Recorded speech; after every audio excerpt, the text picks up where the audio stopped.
Dominic Moody for the end. Representative Gillespie, you're recognized to present your bill. Thank you, Madam Chair. If I could, please have 15 seconds personal privilege before I present this bill, I would appreciate it. All right, you have it. Earlier today, there was a notice sent out from your office that I think that I would be remiss if I didn't acknowledge your service to the North Carolina legislature. But more importantly, what you've meant to me here, what you've done for me, how you've mentored me and many others before me.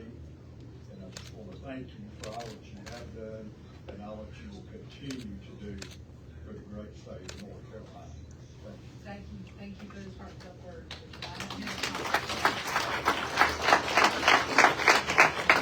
I didn't know if she was going to take that well or skin my hide, but I like it more. Now let me have another second. I have to have another second here for this, because apparently from what the staff said, is I didn't indicate that this is a PCS. Now, without objection, the PCS is before us. Yeah, I said PCS. I don't know why we just don't have an automatic statement, but yes, here you go. You're authority. Thank you, ma'am. Good afternoon, committee members. I'm here to present House Bill 1214. First, I would like to acknowledge my co-sponsors, Jackson Moss and Carson Smith.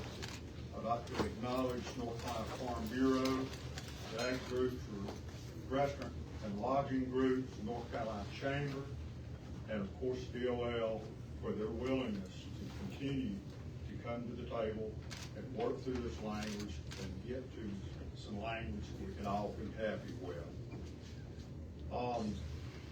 This is a Department of Labor agency bill.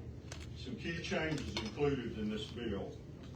It expands the E-Verify compliance requirements. It requires state agencies, counties, municipalities, universities, community colleges, and local education agencies to comply with Article 2 of Chapter 64, in addition to participating in E-Verify.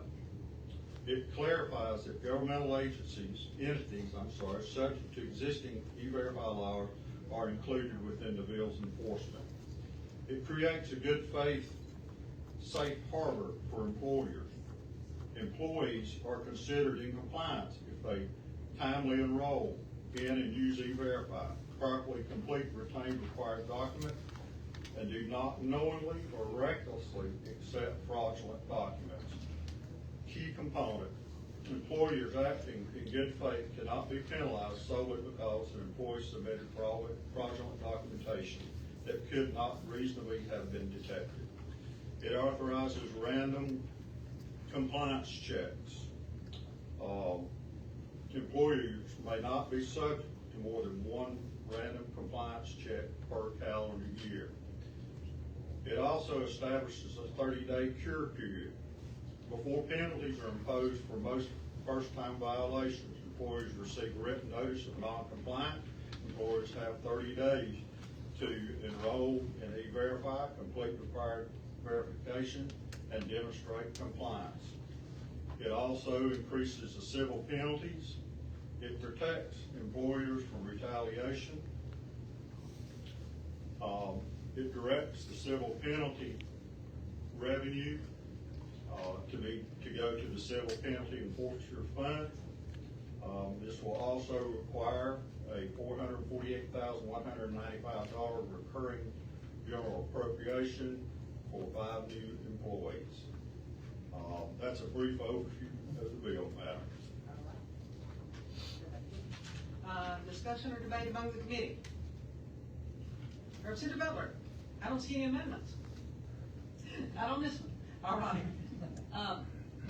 Thank you, Madam Chair. I just, I have a handful of concerns about the bill, and I think they've probably been raised in the public sphere. This is going to be an increased administrative burden.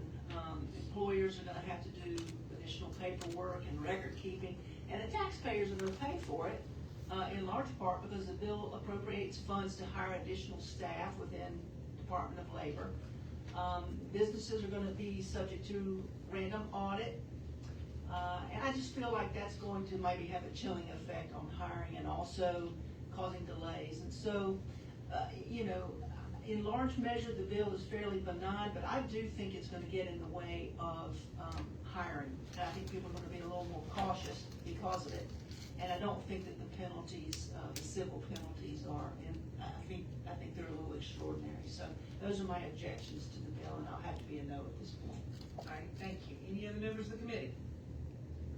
Seeing none, we have two people signed up to speak. First, I'll call on Mason Barefoot. You can identify yourself and who you're with. You have 2 minutes. Thank you. Thank you, Madam Chair, and members of the House Judiciary Committee. I'd like to thank you for the opportunity to appear before you today. My name is Mason Barefoot, and I'm the Legislative Liaison for the North Carolina Department of Labor. On behalf of Commissioner Farley and the Department, I would like to thank the 4 primary sponsors and 24 co-sponsors of House Bill 1214 for their work on this legislation and their commitment to strengthening North Carolina's E-Verify laws. The Department believes House Bill 1214 strikes an appropriate balance between encouraging compliance, ensuring common sense protections for job creators trying to do the right thing, and strengthening enforcement of North Carolina's E-Verify laws. We respectfully ask for your support on the bill and appreciate the committee's consideration. Thank you. Kevin Wilkinson, you can have 2 minutes.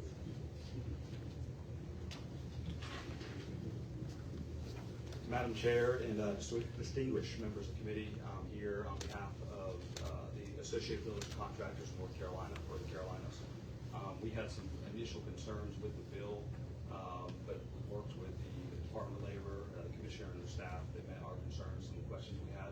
So I'm here today to tell you that we support the bill. We urge your support of the bill. Thank you for your time. Thank you. Further discussion or further debate? Didn't have anybody else signed up from the public to speak. So Representative Smith has asked to do a motion. Representative Smith, you're recognized. Thank you, Madam Chair. Move for a favorable report to House Bill, PCS of House Bill 1214, unfavorable to the original with a referral to the Ag Environment And allow staff to make any technical corrections. if they deem it so necessary. You've heard the motion. All those in favor will say aye. Aye. Opposed, no. The ayes appear to have it. The ayes do have it, and it will be so reported. Thank you, Representative Gillespie. Next, and we have this still for discussion.